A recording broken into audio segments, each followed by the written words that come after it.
Bom dia, meus caros internautas! Hoje não trataremos de assuntos comuns como lavar bem as mãos antes de comer, depois de espirrar ou depois de brincar com seu bichinho. Viemos no intuito de falar sobre esta maçante novela que chamamos de desequilíbrio ecológico e pandemias. Aqui é o João Guilherme atenciosamente falando, mas antes de mais nada, iremos tratar dos seguintes tópicos: o que são epidemias, o que são surtos, pandemia e epidemias, quais suas diferenças, as 4 fases da epidemia. Também trataremos bastante coisa sobre desequilíbrio ecológico, o que é desequilíbrio ecológico, causa de desequilíbrio ecológico, consequência do desequilíbrio ecológico. Já agradecendo a todos pela presença e bom vídeo. O que são pandemias? É comum ouvirmos dizer que algumas regiões do planeta estão sofrendo com uma determinada epidemia. Em nosso país, por exemplo, as epidemias do Covid-19 são comuns e frequentemente são notificadas nos jornais de todo o país. Entretanto, muitas pessoas não sabem o que é epidemia, não entendendo a gravidade que essa situação representa. Afinal, o que é epidemia? Epidemia é o aumento do número de casos de uma doença que supera o número esperado para a época em uma região. A epidemia é, portanto, o aumento da ocorrência de determinado problema acima da média esperada. Já quando uma epidemia se espalha por mais de um país ou continente, dizemos que temos uma pandemia. Para continuarmos o assunto, deveremos saber a diferença entre surto, epidemia e pandemia. Basicamente, um surto acontece quando há um aumento acima do esperado do número de casos de determinado evento ou doença em uma região específica. Ou seja, é o surgimento repentino dessa doença com uma frequência mais alta que o normal em um determinado momento e local, como por exemplo uma escola, uma comunidade, um povoado ou até mesmo uma instituição fechada. A epidemia acontece quando há ocorrência em uma região ou comunidade de um número de casos em excesso em relação ao que seria esperado normalmente. O número de casos necessários para definir a presença de uma epidemia varia de acordo com o agente, o tamanho, o tipo e a suscetibilidade da população exposta.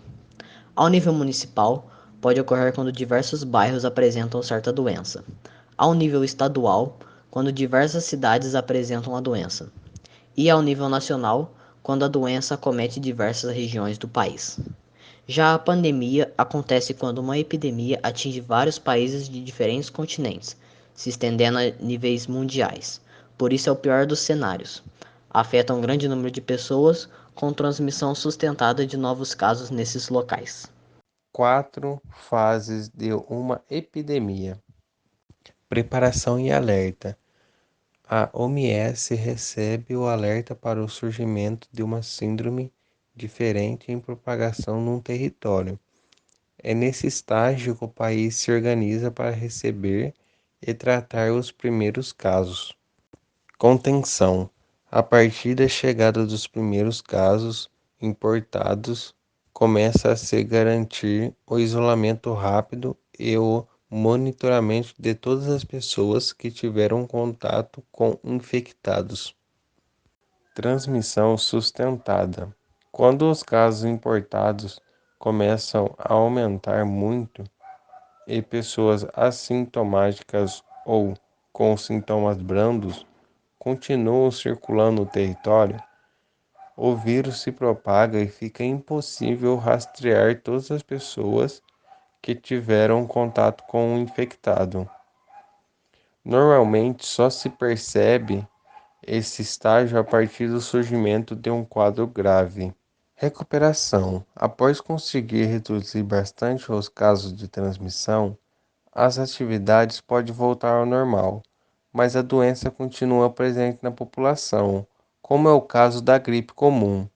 Nessa fase, é fundamental o fortalecimento do serviço de saúde e instituições de pesquisa, para entender como a doença pode se comportar no futuro e nos preparar para casos outras doenças ocorram. Como prevenir o contágio? Lavar as mãos com água e sabão ou usar álcool em gel. Cubra o nariz e a boca ao espirrar ou tossir.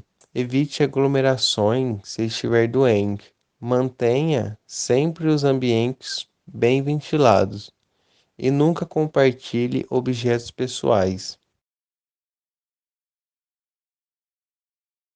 Bem, eu sou a Ana e agora eu vou mostrar para vocês um mapa conceitual que eu elaborei e ilustrei com o intuito de apresentar as principais pandemias e epidemias que ocorreram ao redor dos tempos e afligiram a humanidade.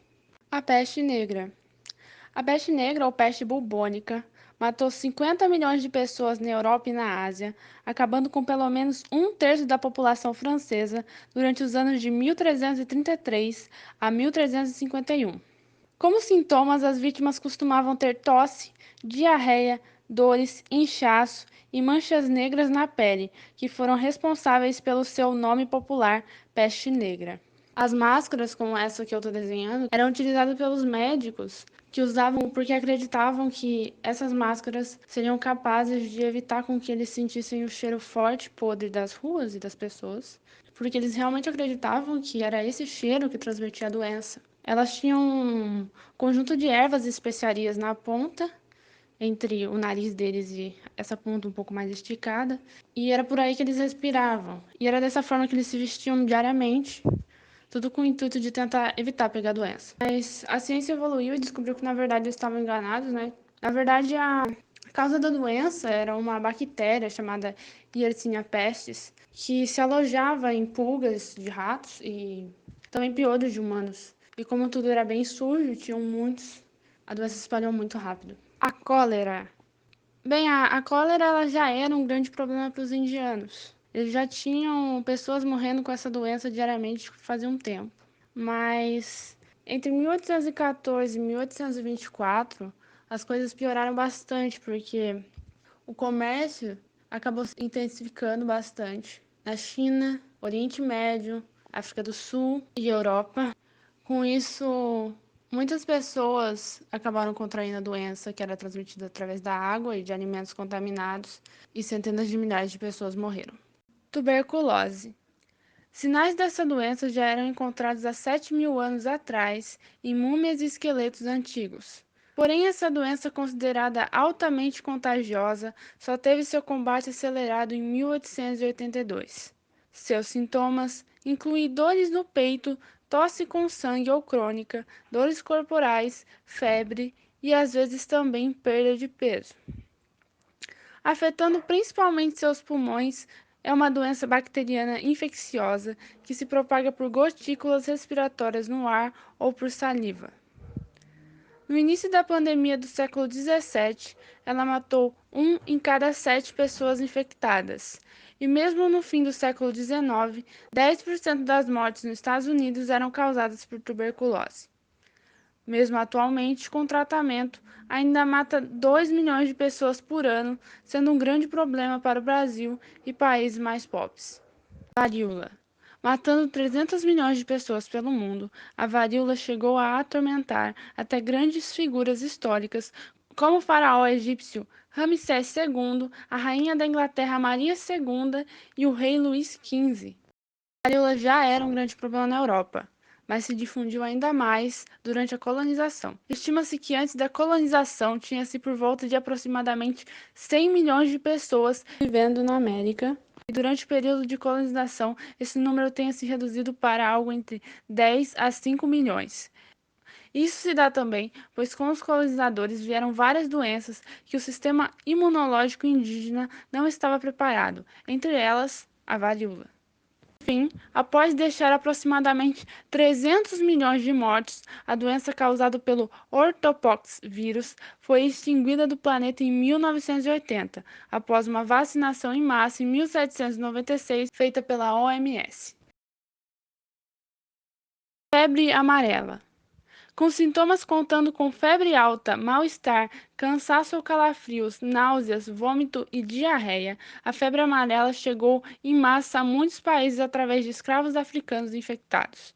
Dizem que, quando o imperador da França, Napoleão Bonaparte, enviou um exército com 33 mil homens às terras francesas na América do Norte, a febre amarela teria matado por volta de 29 mil deles, fazendo com que Napoleão decidisse vender suas terras por acreditar que essas terras não valiam mais a pena. A febre amarela, causada por flavírus e transmitida por mosquitos, deve ter deixado pelo menos 30 mil mortos somente na Etiópia entre 1960 a 1962. Malária. Já sendo considerado um problema desde 4.000 anos atrás, quando os gregos notaram seus efeitos destruidores, a malária é considerada a pior doença tropical e parasitária da atualidade, perdendo em gravidade apenas para a AIDS. Transmitida pelo sangue quando a vítima é picada pelo mosquito Anopheles contaminado pelo protozoário, ela destrói as células do fígado, os glóbulos vermelhos e, em alguns casos, até as artérias que levam o sangue até o cérebro. A AIDS surgiu nos anos 80, matando cerca de 25 milhões de pessoas desde 1981. De acordo com as estatísticas recentes, mais de 33 milhões de pessoas são HIV positivas. Ela é transmitida pelo vírus HIV, que se transmite pelo sangue, sêmen, líquidos vaginais e outros, mas acredita-se que o HIV tenha sido transmitido através dos macacos. O compartilhamento de seringas para uso de drogas, prostituição, sexo sem camisinha e outros problemas decorrentes da sociedade atual contribuem para espalhar essa doença que ainda não possui cura, apenas tratamento. Por isso, use preservativo.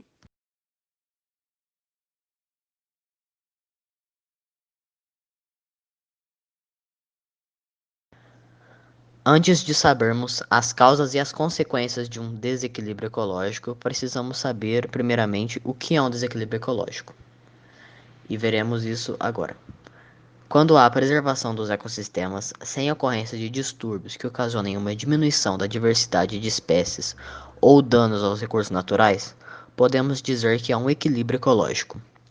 Já, quando ocorre alguma coisa que interfira de maneira negativa, sendo natural ou causada pelo homem, esse equilíbrio ecológico se quebra e se torna um desequilíbrio ecológico, que pode originar reações em cadeia e repercutir diretamente no funcionamento do ecossistema. Um exemplo de desequilíbrio ecológico é a nuvem de gafanhotos, que ocorreu ainda nesse ano, na qual os gafanhotos tiveram seu deslocamento influenciado pela direção dos ventos e principalmente pela ocorrência de altas temperaturas. Os seres humanos são um dos principais causadores do desequilíbrio ecológico. E algumas coisas que fazemos para contribuir com essa causa é lavar tanques de navios petroleiros em alto mar, poluindo o ecossistema marinho, despejar na atmosfera grande quantidade de gás do efeito estufa, resultando principalmente na queima de combustível fóssil, poluir rios que cortam regiões mineradoras com despejo de metais pesados e lama tóxica nos rios, desmatar florestas, vazar petróleo em plataformas em alto mar, prejudicando a vida marinha no local, extrair madeira de forma ilegal, ou seja, fazendo um grande desmatamento da madeira, acaba prejudicando o ecossistema, jogando lixo em lugares inapropriados, pois irá fazer a poluição do solo e o solo vai ficar muito infértil. E essas são algumas atitudes que os seres humanos fazem para causar esse desequilíbrio. Com essas causas que eu acabei de apresentar, citando tudo isso que o ser humano faz de muito errado para prejudicar o ecossistema, agora vem a vez da natureza jogar contra a gente, que é com as consequências.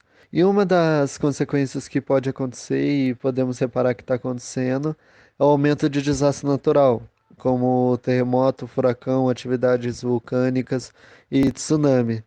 E se o desequilíbrio ecológico continuar na mesma intensidade, as gerações futuras nossas vão sofrer graves problemas, como a escassez de água potável, a escassez de alimentos, o aumento da temperatura terrestre, o descongelamento das geleiras, aumentando assim o nível do mar, a invasão de animais silvestres em cidades. Como há muitos casos no Brasil que onças invadem cidade, aí tem que chamar o IBAMA para tirar, cobras que invadem casas, entre outros. E também, se continuar assim, pode acontecer outros problemas piores. E uma das coisas que aconteceu sobre esse desequilíbrio ecológico foi o ciclone bomba que passou no nosso país. Por causa disso, o Brasil nunca foi um país que teve um furacão tão forte como teve ali, devastando casas e outras coisas. Porque às vezes pode até ter tido, mas em lugares que não eram habitados. Como, por exemplo, se uma árvore cai no meio de uma floresta inteira e o povo não vê, é apenas uma árvore que caiu, mas não está na contagem. Mas se a árvore cai na frente de algum lugar, destrói uma casa, ela é anotada como uma árvore que caiu. Às vezes pode ter tido outros furacões no Brasil também, mas em lugares que não eram habitados, por exemplo, perto dos mares, tendo um furacão, uma onda d'água, ou um redemoinho no meio de uma floresta, ou algo assim. E uma das coisas do desequilíbrio ecológico também, que pesquisei isso para ter algo adicional, foi essa neve que chegou no Brasil, que era uma coisa que não era para chegar, que isso também é uma das coisas sobre o desequilíbrio ecológico, pois o Brasil é um país tropical, como acho que a maioria sabe, e isso não fez muito sentido pela gente ser um país tropical e não ter neve e de um tempo para cá tá aparecendo. Isso é bem estranho por causa do desequilíbrio ecológico. No combate ao desequilíbrio ecológico, já existem órgãos federais e estaduais que fiscalizam a atuação de empresas e indústrias em ambientes urbanos e rurais, por exemplo, a CETESB. Já nós, os cidadãos comuns, devemos evitar a contaminação do solo, do ar e da água e denunciar aos órgãos responsáveis casos em que a ação humana leve ao desequilíbrio ambiental. Também cabe a nós ter o bom senso e usar conscientemente os recursos naturais, economizando água, diminuindo o uso de automóveis, não jogando lixo nas ruas, separando lixos recicláveis e evitando o consumo exagerado de energia. Relações entre epidemias e o desequilíbrio ecológico. As epidemias estão relacionadas a diversas mudanças que ocorreram, principalmente no último século, e ainda ocorrem no mundo, como as mudanças climáticas, que interferem na distribuição de todas as espécies de plantas e animais. Por causa disso, existem áreas que foram invadidas por animais e espécies que estão em extinção. Essas mudanças climáticas acontecem principalmente por causa de desmatamentos, da poluição e do aquecimento global. Outra mudança é a perda da biodiversidade, que faz com que as pragas se proliferem. Em um ambiente equilibrado, os predadores naturais mantêm a população de pragas estáveis. Quando temos maior biodiversidade, a explosão de uma espécie determinada é mais controlada. Outro fato que ajudou e ainda ajuda na contaminação das doenças é a evolução dos meios de transporte que aconteceu nos últimos 50 anos. Antes, as epidemias eram locais e ficavam apenas em uma região, pois era quase impossível viajarmos para outro país. Mas agora, com essa possibilidade de viajarmos o mundo todo, as doenças são facilmente transmitidas para outros países e continentes. Bem, pessoal, muito do que vimos hoje está um pouco correlacionado. Às vezes, a humanidade pode cavar a própria sepultura em diversas situações. Podemos ver nos dias de hoje, onde pessoas não respeitam certas recomendações que poderiam não agravar na nossa realidade. Os métodos de prevenção de várias doenças, contraceptivos, vacinas, que inclusive teve até um movimento contra, especialmente as utilizadas agora contra o Covid-19, onde as pessoas têm em mãos a chance de impedir vários problemas. Mas nada disso vai fazer dinheiro.